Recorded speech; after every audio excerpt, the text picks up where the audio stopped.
I pray. Blah, blah, blah, blah. I praise you because I am fearfully and wonderfully made.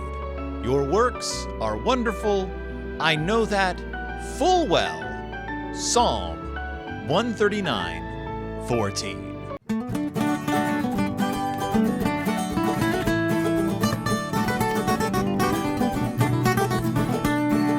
Welcome back to Deep in Bear Country, a Berenstain Bearcast. I am your host, Phil Gonzalez, and this week, oh boyzy, it's a doozy of a booksy. It's a crazy little tome. It's a wacky adventure into the dangerous world of parts unknown on this show. It's quite possibly the worst Berenstain Bears book ever written, and as is the case with most of the worst art ever produced, it is done with every possible good intention. But what do they say about the road to hell, right? It's paved with them. Good intentions, that is, not children's books about bears. That's right, this week's book is The Berenstain Bears God Made You Special. It's a Living Lights book. It's a Zonderkids book. It is a faith story. And for those of you who don't usually watch this show, those of you who are jumping in from recent episodes, my history with the Zondervan Living Lights books, first of all, Mike's history with the Zondervan Living Lights books was fraught. It was fraught. He does not publish books with them anymore. They made too many demands. They wanted too many weird things. They tried to tie him into too many strange contracts. And if you want to hear more about it, I have a couple of interviews ago with Mike. We talked all about his history with the Zondervan books. History with the religious books, Mike was the one who kind of prompted his parents to get into publishing in religious publishing, because in the early 2000s, there wasn't really much of a market that was being fulfilled there. So they decided they were going to write some boutique Berenstain Bears books that will be published in Christian bookstores. Do you remember those things? There used to be this thing called Christian bookstores that only sold religious books. And then at the exact same time, they decided to get into religious publishing. Religious publishing took off. And by religious publishing, I of course mean Christian faith publishing. And all of a sudden, these books were available everywhere, in every Barnes and Noble across the United States. And it took them by surprise, but it also became a hugely lucrative source of income. And as you know, Mike is always looking to diversify. And so they were like, fine, we'll have a religious line and we'll have our regular line, which has never changed. The religious line and the secular line have always been separated from each other. Okay? Just so you know, Mike was never trying to trick anybody. He didn't fool his parents. He didn't twist their arms into starting this line. It was just something that he was like, let's diversify. Let's try to get a new audience. And so they did. The Berenstain Bears Living Lights books were always just about the bear family. They were pretty much the same stories you would get in regular books, but with a religious angle. Or they would deal directly with religious stories. And I've gone on record as saying this quite a few times, I actually really enjoy their Living Light series. For me personally, I am not a religious man. I am a dyed-in-the-wool atheist. I don't have any history of church going. My religious upbringing was slight, to say the least. I get along fine with my own personal lack of belief, and I really, really enjoy Mike's take on religion. I really like the fact that he promotes religion as a form of community togetherness, as a way of promoting good acts. I like the way he walks the talk. I like that he believes that love and faith and generosity and kindness are not attitudes or emotions. They are actions. They are things you have to do to demonstrate that you love. It's not enough to love someone. You have to act on that love. I know I've talked about this a billion times, but I'm doing this to lay my groundwork. I am not coming into this as some kind of adversary or hater. I am not coming into this saying, here's another one of them wacky religious books. As you all know, in the last years, I have adored many of these books. In fact, if I may, his Gifts of the Spirit series, one of my favorite Berenstain Bears series of the last few years. And these are wonderful, by the way, hardback books. So pick them up. These, however, were Random House books. After he left Zondervan, he started publishing these, which are more in line with the exact kind of thing he wanted to publish. So here we are, though, with a book that I've been skipping over for quite a while. Why have I been skipping over this book? Because it makes me incredibly uncomfortable to talk about. I batted around a bunch of guests I thought about having on, and then finally decided I just got to jump in with both feet and talk about this book. I have I can speak from a little bit of authority. I am a writer who works for a nonprofit that is a disability forward nonprofit. It is a brain injury nonprofit, but I am the writer. I do the writing. I've been doing this job for 18 years now, 17 years, and have learned the ins and outs, the ups and downs, the pitfalls and the trappings of writing about disability, especially when you are writing about other people who have disabilities, as opposed to telling your own story. I share the stories of people with disability online, and I've made mistakes in the past. I have put my foot in my mouth on several occasions, and also the one thing I've learned is that the rules to this job, the rules are malleable and they change and they evolve and it never ends. So if someone says we don't say that anymore, or you're not supposed to refer to people as that anymore or in that way anymore, and you're like, well, 10 years ago it was fine. Of course, 10 years ago it was fine. And the problem with disability language, the problem with how you refer to a certain thing is that eventually that language will get co-opted. Eventually that language will be turned into sort of an umbrella term for other things. It gets generalized, ruining its effectiveness, or it gets turned into a slur, or it gets turned into a joke, a pop cultural reference. It gets applied to a fictional character, and it loses its effectiveness. It loses its usability, and then in like 30 years, it's time to reclaim that word.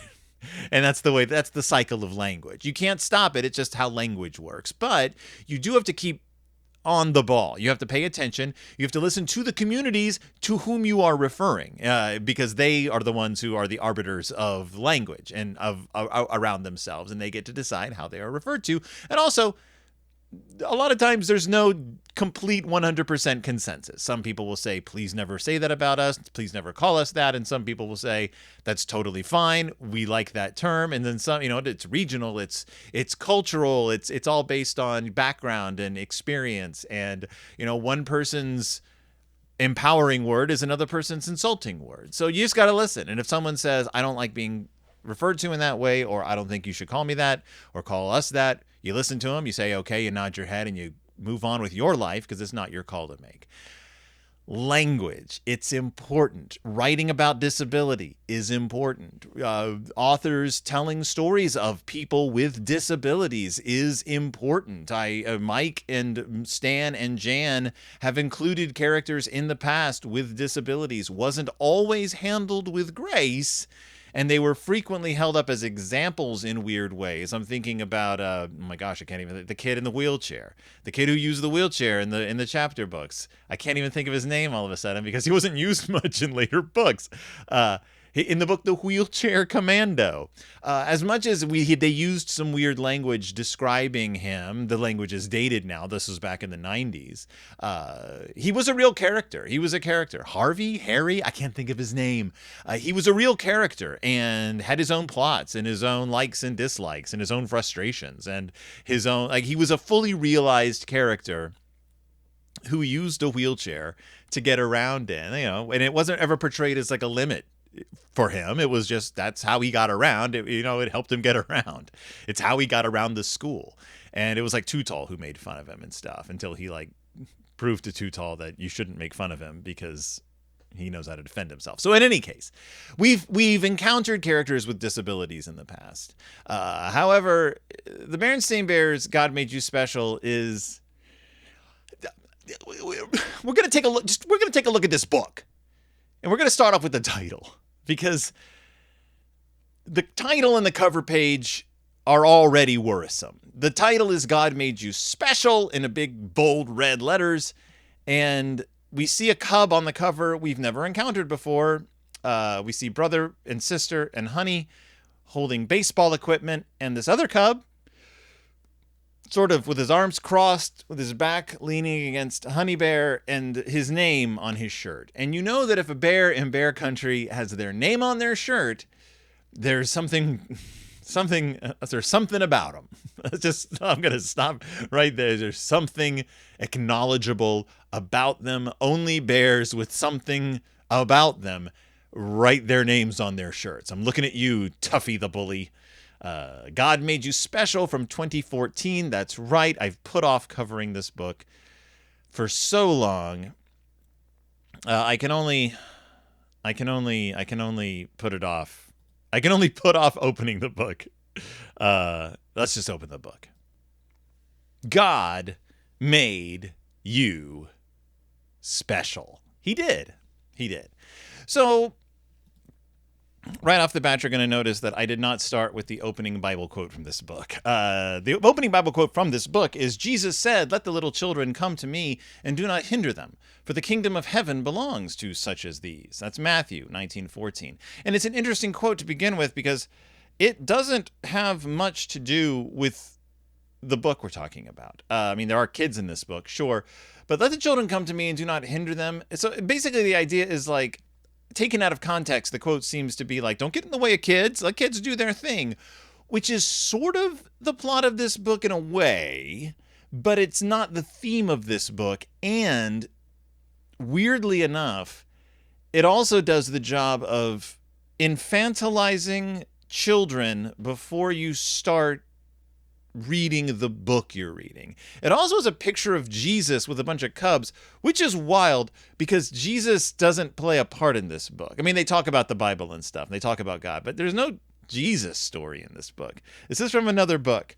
I'm all over the place with this book already. God Made You Special. What is this book about, and why do I find it so off-putting and weird? Well, we talk about the Cubs' relationship with God, because the Cubs know that God loves them. They know it because they get told by their parents. They know because the preacher tells them so. They know because the Bible tells them so. There's a whole song about it. This I know, for the Bible tells me so. Little ones to him belong. They are weak, but he is strong. Or they are weak, but he is strong. Yes, Jesus loves me. Yes, Jesus loves me. Yes, Jesus loves me. The Bible tells me so. And since Jesus is interchangeable with God in this belief system, Jesus, God, blah, blah, blah. And we get some pictures of them hugging their parents. We get some pictures of them talking with Preacher Brown preaching, which is weird because in the past it's been sort of a more Quakery church. Preacher Brown doesn't really preach so much as just sort of talk with, everyone sort of shares stories. In any case, we see the brother and sister reading the Bible. They know about God's love in other ways. And we get this sort of like really kind of saccharine sweet portrayal of Bear Town or Bear Country. The sister absorbing the sun's rays and them walking in the woods and brother having butterflies land on his face and them petting a baby bunny and feeling its heartbeat and looking around the whole wide world. What about all those other people in the whole wide world? Does God love them too? That's the question. Again, not really a question that's relatable to the story we are going to get. The question is, I know God loves me. I'm seeing its proof everywhere, from people telling me directly to reading it in a book about God to just the sun on my face, the thumpity thump of a baby bunny's heartbeat. I know this is so, but does God love everyone else? Which is also a weird question to ask, in my humble opinion, because like why do you think you're the only person who can feel the sun on their face? In any case, that's not even the theme of this book, but they ask the question, does God love everybody else? Well, one day, Lizzie Bruin and Barry Bruin and their parents come over for a big backyard cookout, which is interesting because we see them pull up in a car. I remember when Mr. Bruin got his new car. It was in, I believe, the Green-Eyed Monster. Mr. Bruin gets his new car. Presumably, the Bruins have moved away. We saw in last week's book that the Bruins don't seem to live anywhere near the Bear family anymore. I guess they got a new car and they just took off because they've come driving up in their new car. Here they come. But there's another cub with them, a cub the Bear family's never met before. A little boy who looks to be about brother's age. It says here, he has a fuzzy head and a happy smile. And they wonder who he was. Now, the illustration that accompanies them wondering who this cub is the cub wearing a t-shirt that says Tommy on it. So I'm going to take a wild guess that this is Tommy. Is this Tommy? Let's find out.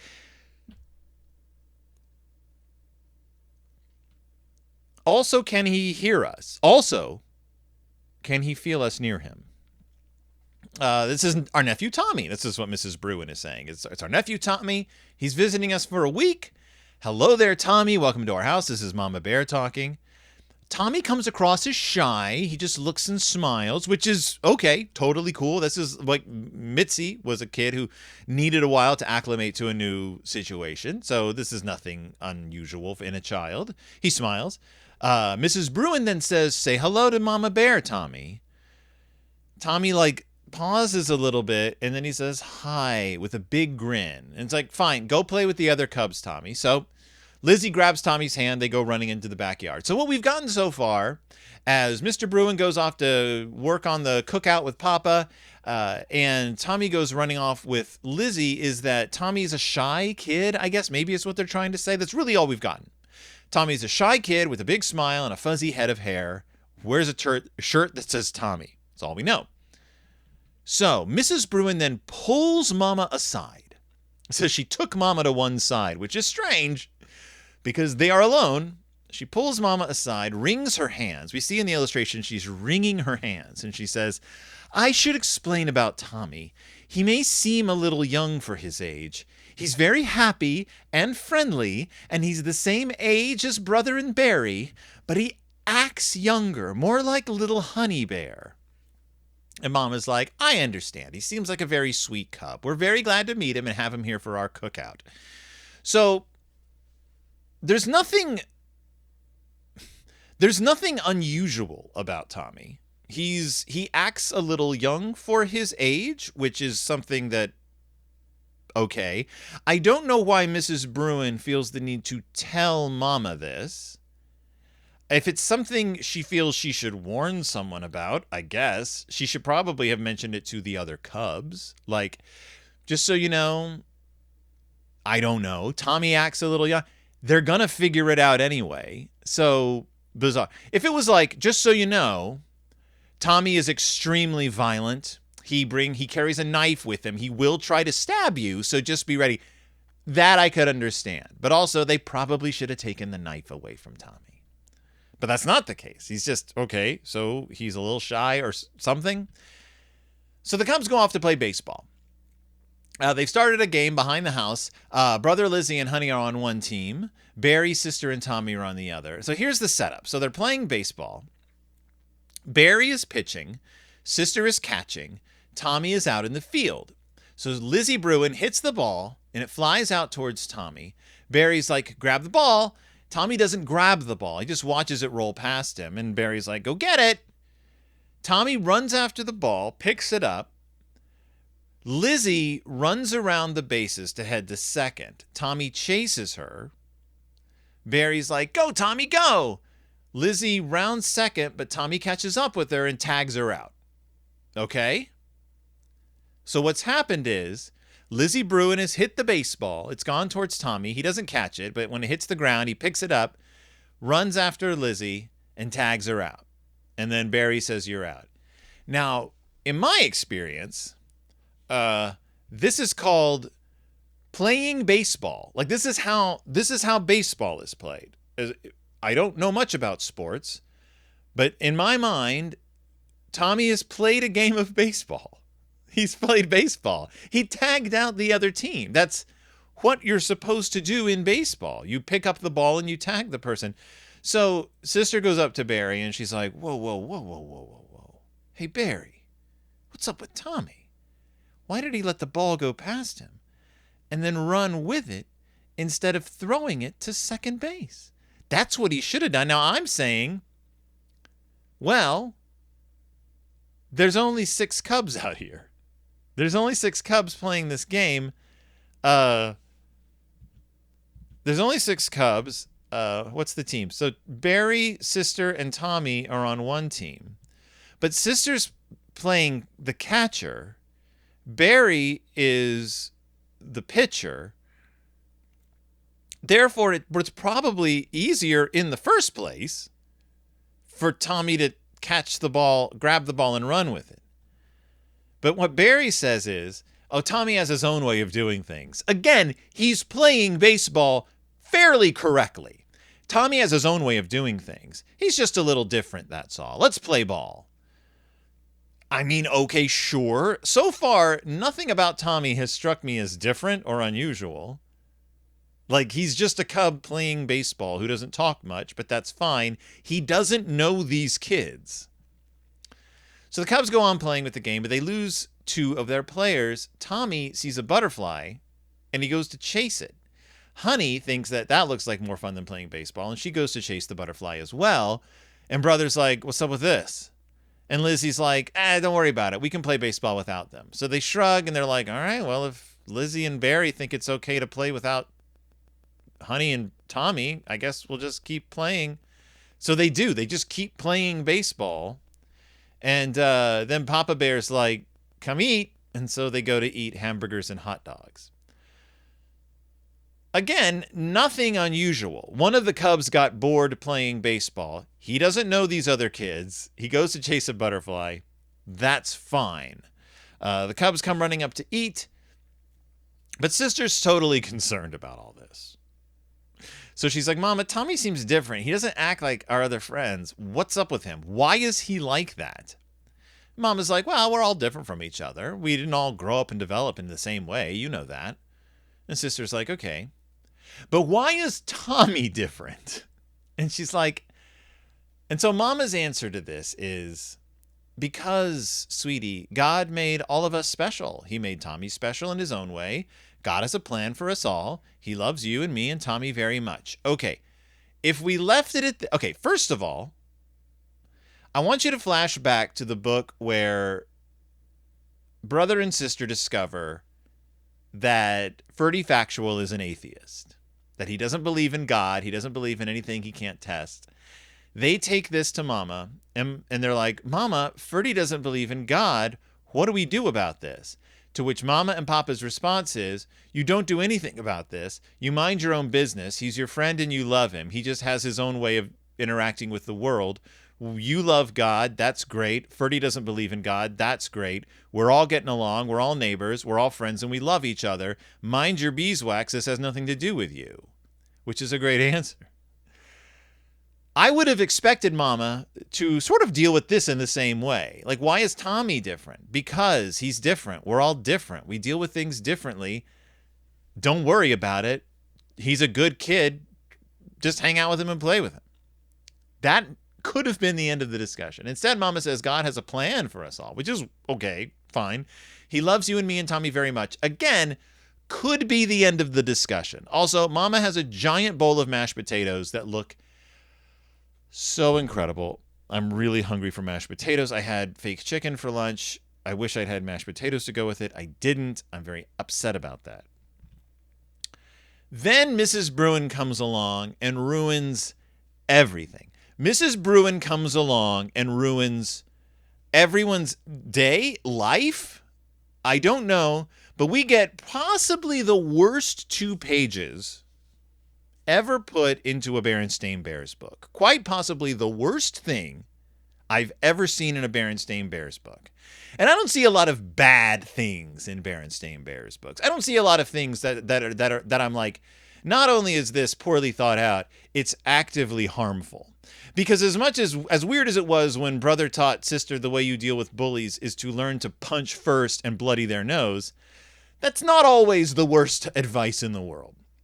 This, however, is like, if here's the worst thing I've ever read in a Berenstain Bears book, if that's at like an 8, then the absolute worst thing, this, is like at an 80. It's off the scale for harm and badness and bad thinking and bad thoughts. Here we go. Remember, also, this book was written in 2014. Here we go. So sister thinks about God's love and about the specialness of everyone. Great. But, she says, and Mrs. Bruin jumps in and says, well, maybe God made Tommy so different so he could teach us something. If alarm bells aren't going off in your head right now, they should be. So maybe God made Tommy different from us so we can learn from him. And sister's like, what? When you see Tommy playing, what do you see? This is Mrs. Bruin. And Tommy looks, he's running and laughing with Honey Bear. And sister's like, he looks happy. And sister smiles when she says that. Yes, said Mrs. Bruin. This is me quoting directly. There is a special joy in Tommy, a special kind of happiness. Maybe God wants us to see that joy and be joyful too, just like Tommy. Sister watches Tommy playing with Honey, and they're having a good time. Sister laughs and runs after them. Tommy screams and shouts and runs away from her. Joyfully. Brother and Barry notice and join in. Pretty soon they're all running around and around, laughing and shouting. Then they fall down on the grass together in a heap. They're having a good time. Then it's time for dinner. They all sit around and say, "Grace." And Mr. Bruin says, "Lord, thank you for the food we're about to eat. Thank you for your sending our wonderful friend Tommy, who gives us so much joy, to visit this week. In your words, whoever welcomes this little child in my name welcomes me, and whoever welcomes me welcomes the one who sent me. Amen." They say amen. Tommy says yum. They all say yum, and they tuck in together. The end. Why is this the worst Berenstain Bears book I've ever read? Why does this book rub me the wrong way so much? What is it that I can't stand about the Berenstain Bears? God made you special. And what does that have to do with my job as a writer who writes about disability? And what do the experts have to say? Let's find out. So I'm using a few sources for this discussion. I'm using the Special Olympics guidelines on inclusive language, which emphasizes people-first language and how to avoid demeaning stereotypes. I'm using Disability Rights UK's analysis of inspiration porn, which explores how disabled people are often used as motivational tools for non-disabled people. And I'm using Chapter 3 of Ashley Shew's Against Technoableism. Thank you to Alana for recommending this book to me, and this chapter specifically, which identifies common disability tropes in media and their impact on societal attitudes. So I'll include links for all these in the description in case you want to take a look at them yourself. There's a bunch of other things I read as well, but these were the three that really stood out to me, and I really want to thank Alana for recommending Ashley Shew's Against Technoableism. It's a fascinating book. I've really focused on the third chapter here. I haven't been able to read the whole thing, but I read the third chapter, got a lot of notes from there. So the Berenstain Bears haven't dealt with disability a whole lot. As I said up top, they've dealt with disability a few times, and each time have brought something new to the table. This is the first book that deals with disability while also avoiding it altogether. It sort of makes Tommy a Hollywood disabled person, which means we're not going to name specifically what's going on with him. We're gonna say he's a little different. We're gonna say he acts a little different. You may notice him being a little different, but we're not gonna give him a label. Now, in some schools of thought, people would say that's to avoid labeling him. But in many schools of thought, that's to avoid being checked. That's to avoid us having to actually adhere to any guidelines or any specifics or any real tropes. Because then we can just say, we never said he was X, Y, or Z. This is the Young Sheldon school of disability approach. This is the Abed school of disability approach, where there's something going on, but we're never going to say what it is. That way we never have to adhere to any standards. So, in fact, that's actually lampshaded in a few episodes of Community, in case you're wondering where I got the name Abed from. So, God made you special. We meet this little boy, Tommy, and he gets, I believe in the whole book, all of 2 lines. He never says anything about himself. We never learn anything about him beyond the fact that he's kind of like a kid or something. He may be shy. He may be different in some way. But we know that he's disabled because he has the mentality of a 4-year-old, I guess, is what we're told about him. He's more like Honey. He's brother's age, but he's developmentally more like Honey. We don't know why. So the book kind of describes Tommy as as young for his age and different. It doesn't affirm his identity at all. It doesn't use what is referred to in the Special Olympics guidelines as people first language, where Tommy is Tommy. He is a young boy. He is a character. He is a member of their community, a member of their family. Instead, he's just this kid who's young for his age, whatever that means. It doesn't say, again, whether or not he has an intellectual disability, but it frames his differences as sort of this ambiguous, infantilized character. It infantilizes him by making him literally like an infant, like Honey Bear. It's like, we're not going to get into specifics, just tell you that he's going to act like a baby, I guess. And it doesn't give him any lines. This is not Tommy talking about himself.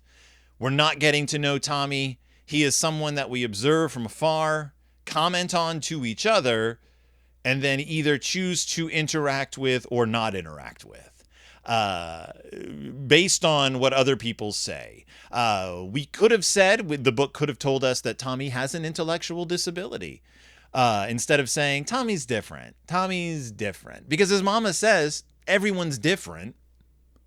When Sister Bear asks, why is Tommy so different? And Mama just is like, we're all different.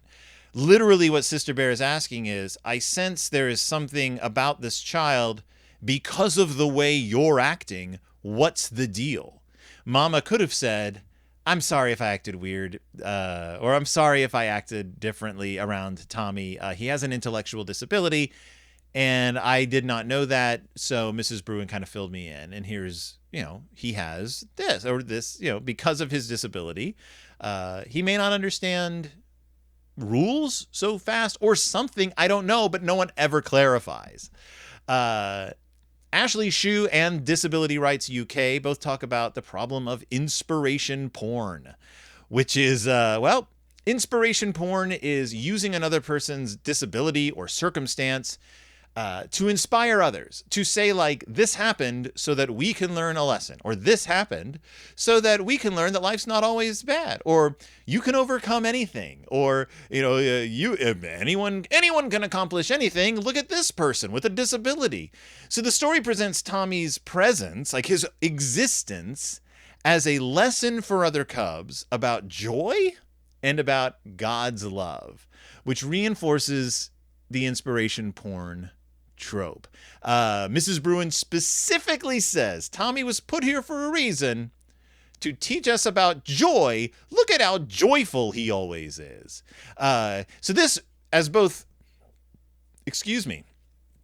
So Stella Young, writing for Disability Rights UK, and Ashley Shew, writing for Against Technoableism, talk about how inspiration porn reduces disabled individuals to objects of inspiration rather than full people with their own agency. So Tommy is never represented as a kid with a personality. We don't get to see his personality other than he chases butterflies and he can't pay attention to baseball, which could be me as well, because we're only shown two things and we only get to see what he doesn't do.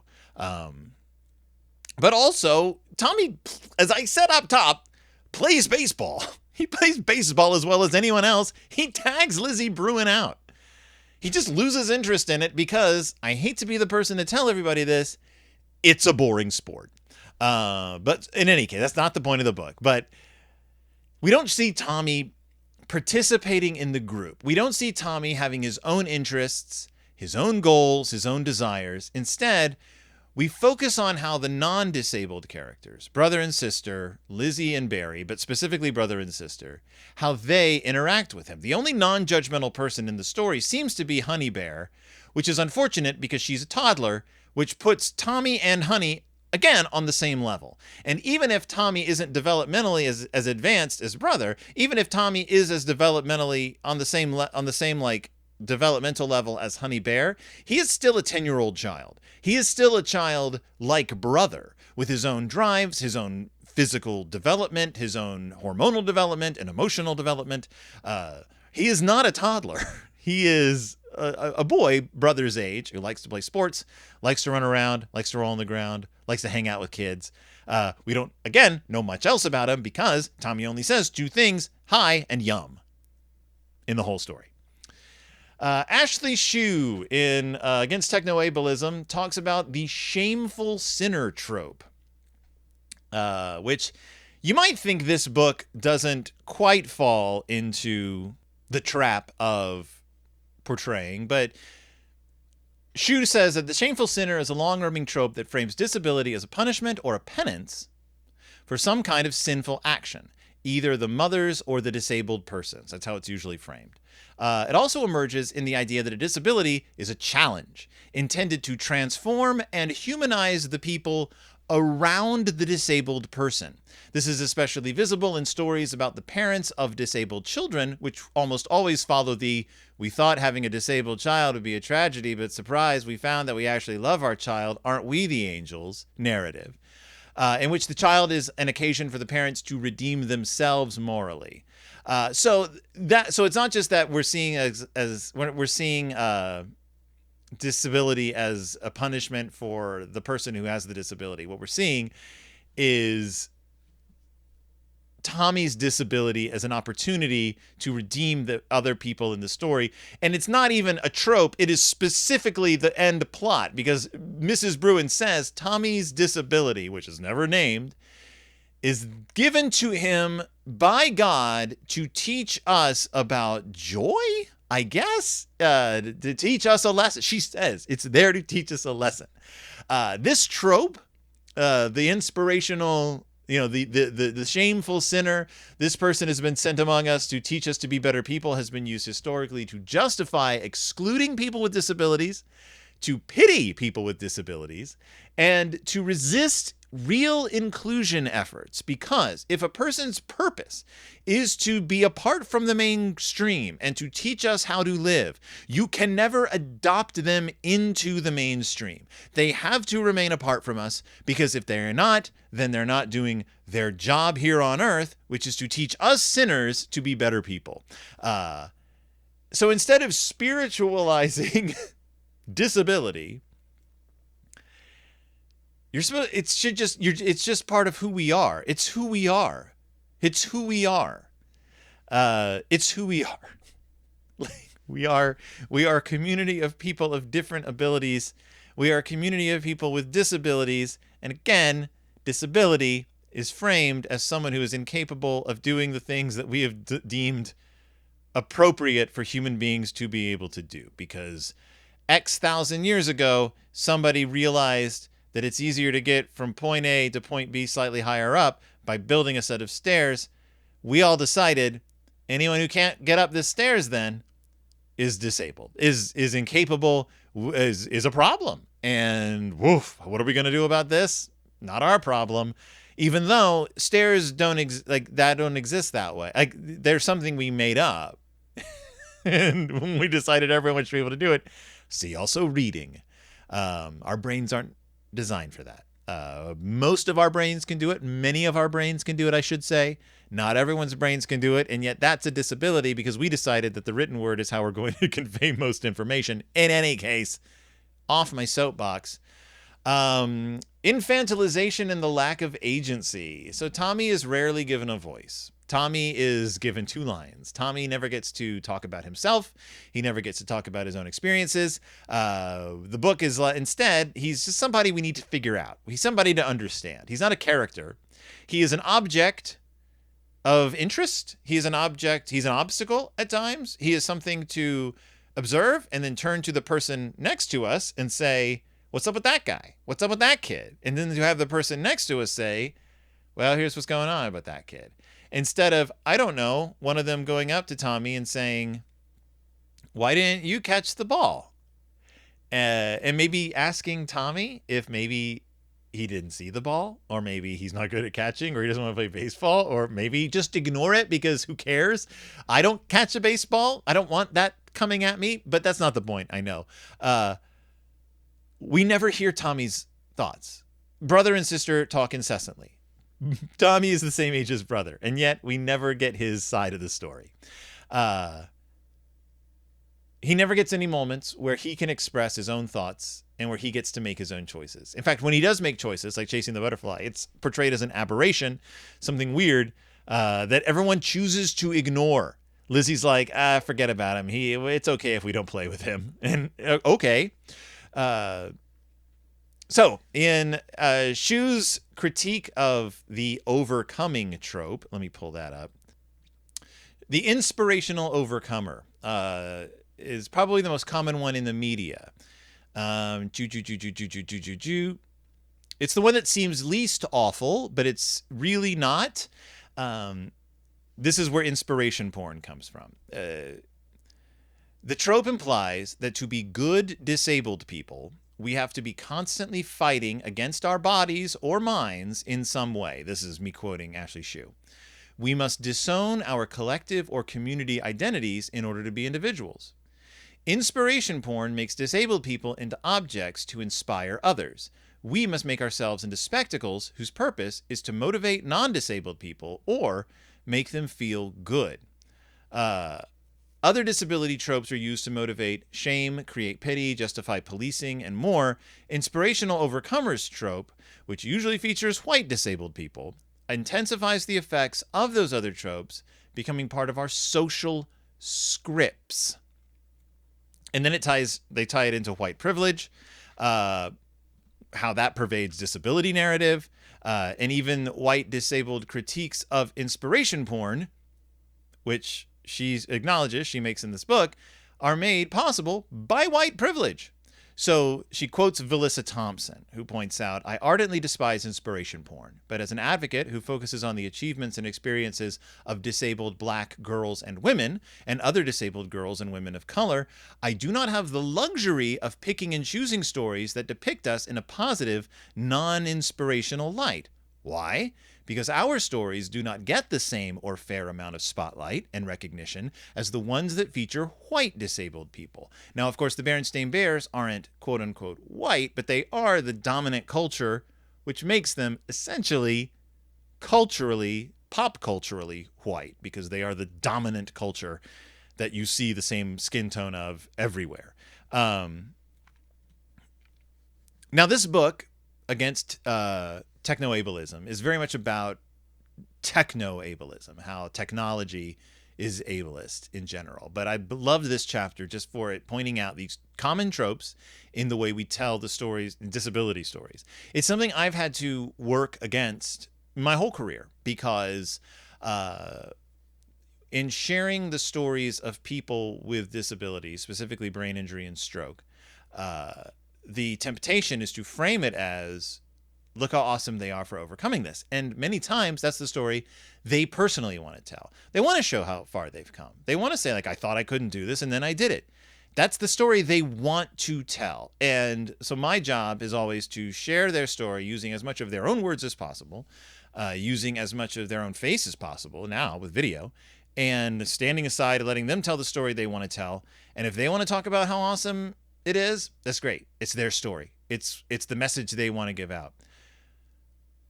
999 times out of 100, it's just to say you're not alone is what our thing is you're not, if you have a brain injury, you are not, it's not unusual for you to be experiencing things. There are other people who experience things.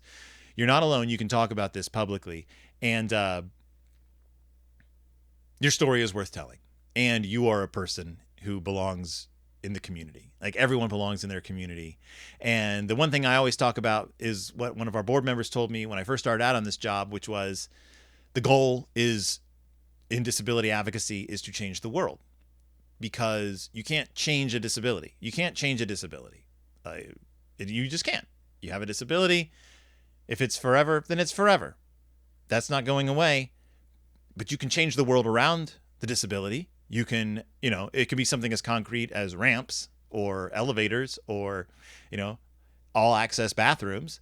But it can also be something like this book is talking about, Against Technoableism, which is changing the societal script, getting rid of disability tropes, or changing the disability tropes, or acknowledging the disability tropes, so that the script that we learn to follow as people, as community members, as neighbors, does away with this objectifying and relying on people as objects of inspiration. So the book in no way talks about any barriers to inclusion or ways to support Tommy's participation in the sport. It just shows that the Cubs accept, oh, well, I guess he's not going to play with us. And then they just go and do their own thing. They never are like, well, if Tommy wants to do something different, let's do what Tommy's doing. Let's join Tommy. Maybe the Cubs could have been like, Tommy's chasing butterflies. We all like chasing butterflies. Let's all go do that.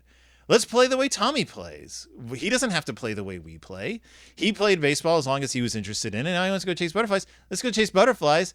Tommy, can we join? Yeah, come on. I like to chase butterflies. Great. Go chase butterflies. Instead, we see him run off and everyone will be like, that cool? Is it cool if we just ignore him? Okay. Which is 900 times out of 1,000. What happens is the kids with the disabilities just get ignored because they can't participate or they don't want to participate. It's too much of an effort. There's too many barriers to them participating. We're going to play all 9 innings, Tommy. Well, I can't focus for 9 innings. So I guess after 2, I'm just going to go off and do something else because they're when Tommy plays, let's do 2-inning turnaround games. And then we'll do something else. Why? Because Tommy's a kid who we like and he's a nice kid and we want to make sure that everyone's having a good time. Barriers to inclusion. It's that whole like equality versus equity cartoon. Equality is like, of course Tommy can play with us. Here's what we're doing. Well, he has to work extra hard just to play 1 inning of baseball, so it's not really equitable, is it? Well, equity would be, let's work things out so that we're all having a good time. In any case, disability inclusion is not about passive acceptance. It requires active accessibility effort. So what this book could have done is identify what Tommy needs to feel included and then acting on those. It's the Mike Berenstain thing. Love and acceptance, community and neighborliness are not about just appreciating that someone's there. It's about actively taking steps to ensure their inclusion. Tommy could have been included in any number of ways. The first one by asking him, what do you want to do? The baseball game could have included accommodations for Tommy to participate, or they could have just gone off with Tommy and chased butterflies.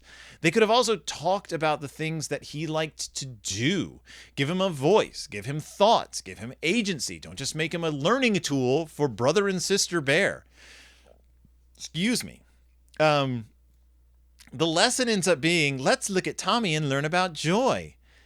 But you can just participate in friendship. You don't have to look at someone and be like, that's a lesson. I'm going to learn from that.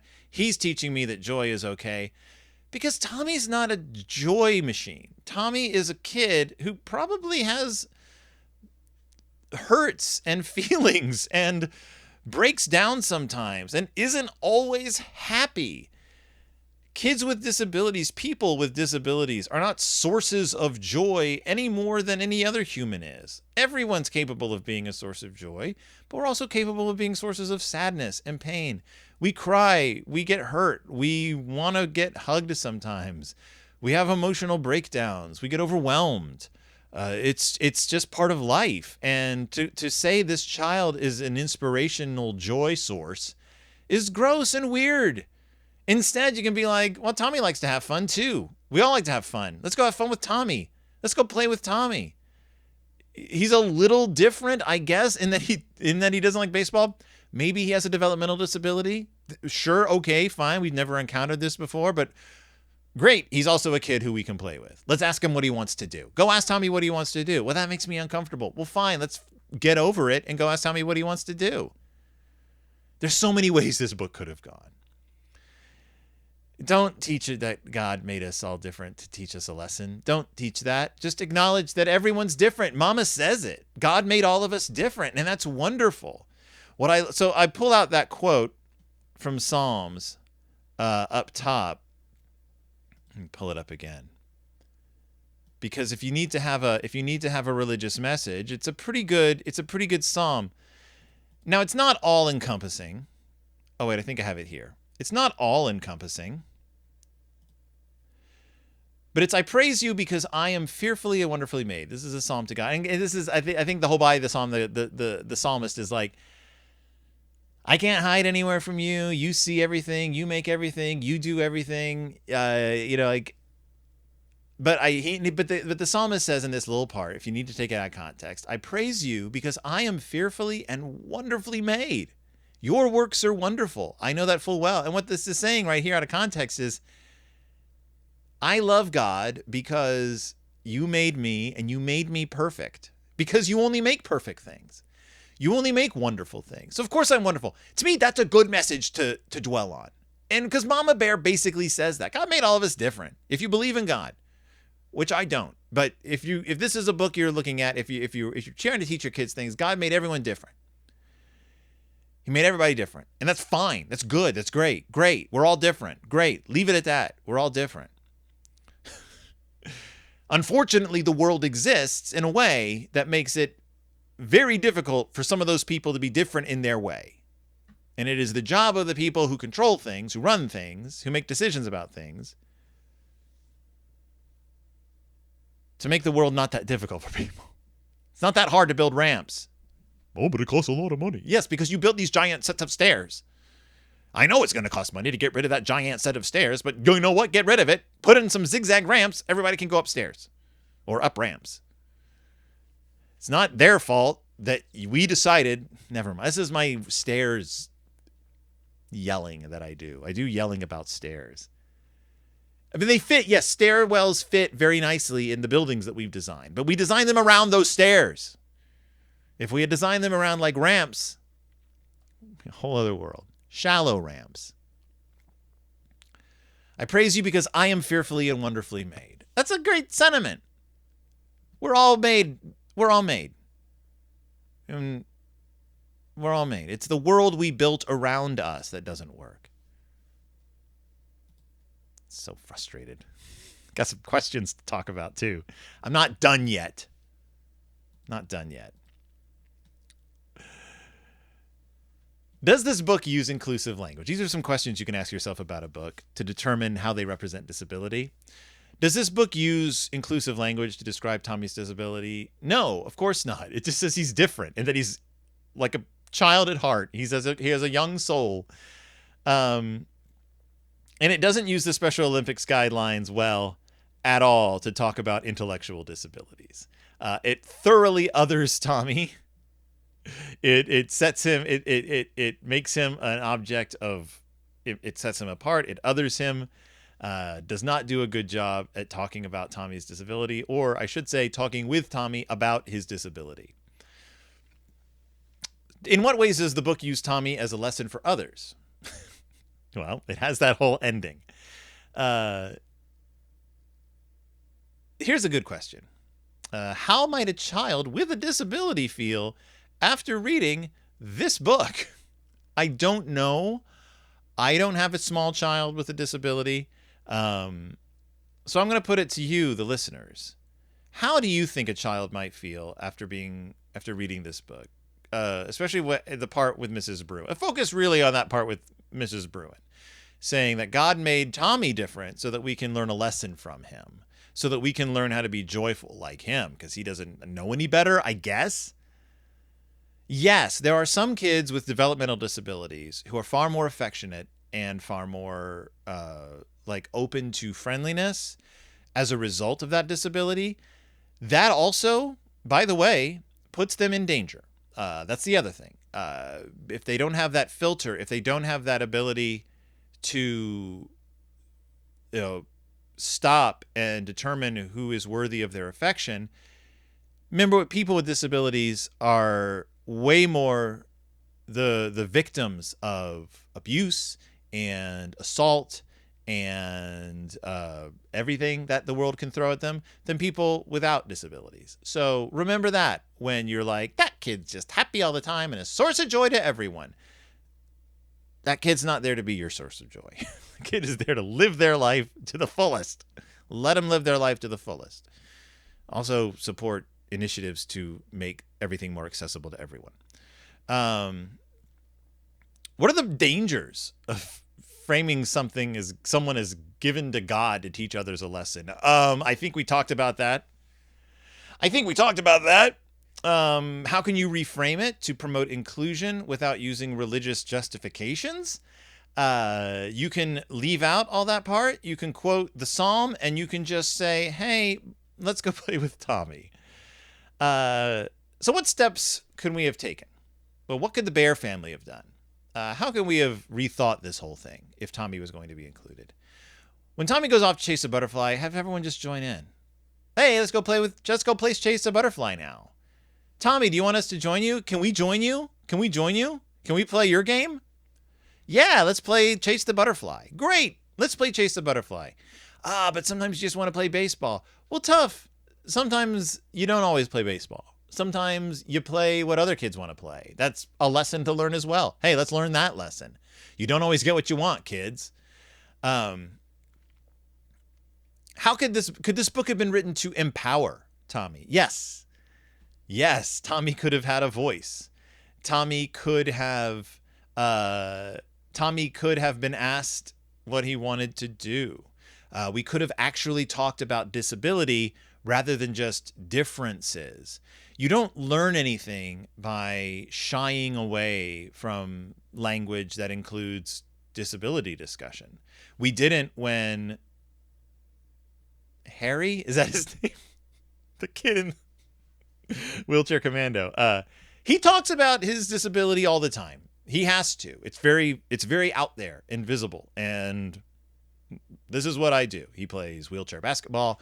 He cleans up the floor with his wheelchair. He's also a smarty pants, and he can be a little unpleasant to be around sometimes. And I always liked that the Berenstains were like, yeah, we'll write a kid in a wheelchair. He's going to be a little bit of a jerk sometimes, because you know what? Kids can be jerks. It doesn't matter if you have a disability. You can be a jerk. It's okay. So I wouldn't even say this book is a good starting point. Honestly, I think it infantilizes Tommy. I think it uses inspiration porn, and that the religious framing is super destructive. At the end, I think that it's not good. I think it ignores the fact that Tommy has really great ideas on how to play. What if in the baseball game they had been like, okay, then we won't throw the game. We won't throw the ball. Let's play it Tommy's way. Let's play the Tommy baseball. Let's play Tommy's way of playing baseball. We won't catch and throw the ball. We'll pick it up off the ground every time and run with it. That's a new way of playing baseball. That's how we're going to play baseball now. We're all capable of doing it, and we all like to do it. It's fun. It's a new way of doing it. It's a new challenge. If Barry is aware that that's how Tommy plays baseball, why wouldn't Barry just be like, this is how we play it sometimes? Sometimes let's change the game up a little bit so that everyone can play in the way that works best for everyone. Equity. Tommy goes and chases the butterfly. Let's take a break and let's do something else. Let's go play chase the butterfly. Great. We'll blow dandelions and chase butterflies, and it's fun because Tommy's fun. Tommy's a great kid with great ideas. When you're talking about God making everyone special, yeah, he gives everyone gifts. One of the advocates I talked to for brain injury said it's not just about everyone being different. Everyone has something to contribute, a different perspective on life. One of the reasons you should hire people with disabilities isn't just to be like, I hire people with disabilities, but because people with disabilities have different experiences, and having different experiences and different viewpoints is vital to running anything. It's creative. It teaches you to see the world in a different way. And I'm not saying, I'm not saying they're there to teach us a lesson. I'm saying their input, people with disabilities, is just as vital, because if you don't ever have anybody with disabilities, you get stuck. You get totally stuck. The world is not this one way. The world is an infinite number of ways, and you got to see things different ways. So God made out, if you believe in God and you believe he made us special, well, great. We all have different things we can do, different things with different ways we learn, different ways we play. So let's just celebrate everybody. Let's celebrate the way God made all of us and find new ways to play together as friends. Because we all have the ability to love each other. We all have the ability to work together. And when we do that, we experience this love that we're talking about in the book more clearly. Then it's everywhere. Then it's that active thing that Mike likes us to do. We all learn from each other. Specific groups of people were not set on earth to teach us lessons. If we're opening our eyes and accepting each other as equal members of the community, then we are constantly learning from each other, not just people with disabilities. If we want to talk about inspiration porn, then let's be each other's inspiration porn. Let's inspire each other simply by paying attention to what each other is doing and learning from that. Yes. Well, if we're all different, if we all have different ways of doing things, let's learn joy from each other, and sadness, and coping, and support. Let's run around and roll on the grass with each other. It's fun. We can learn from each other, not because we're different, but because we're friends, but because we're community members, but because we're all human beings on the earth. And friends, make everything better. They make everything better. God made you special. He did. He made everybody special. And that's great. Great. If you believe that, that's great. Act on that. Have Tommy talk. Have him participate naturally without him being set aside from each other. All people. I praise you because I am fearfully and wonderfully made. That's all people. All people. If we're all made in God's image, which again, I don't believe, but if we all are, then everybody is. And then everybody has the same thing to contribute. Friends make games, learning, and life more fun. People are not a challenge to be understood. Friendship and family and community is about finding joy in everyone and making sure everyone's included. I don't know. I have a lot of problems with this book, as you can tell.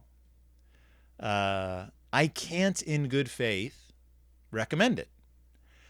But I can in good faith recommend it as a book for groups who are looking for examples of this kind of book. Books that try their darndest, but miss the mark. I think this book misses the mark. This gets 10 finger wags from Phil out of 100, out of 10. 10 finger wags from Phil. That's it. I've been avoiding this book for so long. It makes me so viciously uncomfortable. Special. Special was used as an insult. When I was in high school, that word had been... Yes, the Special Olympics still exists. And one of the reasons I chose their guidelines is because they know. They're like, we know, we're the Special Olympics. Please don't refer to people as special. Be very careful, they say in their guidelines. Be very careful using that word. They're the Special Olympics because that's branding. They're not changing it. I think the NAACP. They're not changing that now. It's hard. It's hard to walk back away from language that's changed. But yeah, God made you special. Oh boy. It's a minefield. It's a minefield. Let's talk about it down in the comments. Thank you so much for joining me. Thank you so much for listening. Thank you so much for suffering through this with me. Not because the conversation's something to suffer through, but because you have to listen to me talk about it. Do we want to talk about it more? Let me know. Do you have in the comments? If you have resources you like, leave those. I'd love to hear them. Other videos that discuss this, videos you've made that discuss this. What children's books do you think deal with disability in a really good way? I'd like to hear them. And I'm talking picture books, this level, this age level. What books do you think deal with religion and disability in a really constructive way? Let me hear about those too. We don't exist in a vacuum. People have all faiths, all backgrounds. all different approaches. Cultures are different. People from different cultures have different ways of approaching disability. Some of it positively, some of it negatively. So let me hear about that. It's a big, wide, wonderful world out there, and we're all a part of it. So talk to me, talk to me in the comments. Hey, if you've stuck with me this long, subscribe. And I'll see you all next time, deep in Bear Country.